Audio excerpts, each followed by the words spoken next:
was the process of like going into the studio on day one? Did you have like an idea of what you wanted to create, or is it just like, I want to make a really honest album of music I love?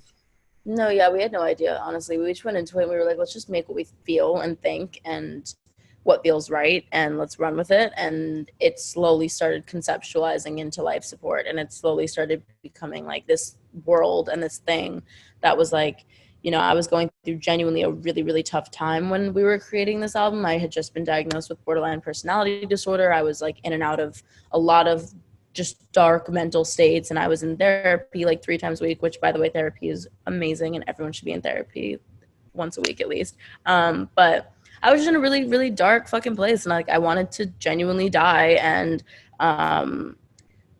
my team around me was super supportive, and like I would sometimes just go in the studio and we would be in there for 8 hours, 9 hours, and I would just be crying the whole time, like ranting and raving about how I've never been this depressed and how I don't know what to do, and like I just have never felt this way and whatever. And they were just there to be a support system, and like that was another form of therapy for me. And that's like I genuinely believe that like the time that I was creating my album and like the time that I was genuinely suicidal and like not wanting to live anymore was like they were intertwined for a reason, because that was my life support. And that's why I called this album Life Support, is because like it kept me alive. Like I found a passion, I found something that felt good, and I was like, this is a reason to live. This is enough. Like I can be here for this. And so it was just a really special thing, and like it was a very emotional journey. And there's a lot of songs, like there's a song on the album called Effortlessly, for example, that's about how like like I was going through for the first time like the pharmaceutical industry, and like I was actually like being prescribed medications and antidepressants and whatnot, and like going through that. And I was very, very confused by it because I had never been on anything like that before. And that song has like a lot of stuff to do with that, and like feeling like, the lyrics of that song are basically saying how I used to do everything so effortlessly. Like I took smiling and getting out of bed for granted. And like now I literally don't have the energy or need to like want to move or speak to anyone. All I wanted to do was like isolate and just, it was just, yeah, it was just, your typical like very depressed human being. And like I was just very grateful that I had a reason to be like, you need to go to the studio today. Okay, I got to get out of bed today. And like I'm very, very grateful for that. So this album is just the roller coaster of life in general, and also like my personal roller coaster that I went through, and the strength that I've been able to have coming out of it. Like the last song on my album is called Everything Happens for a Reason, and like that's just the period on the end of the sentence to me. And that was like the perfect song to put as the end, because I was like,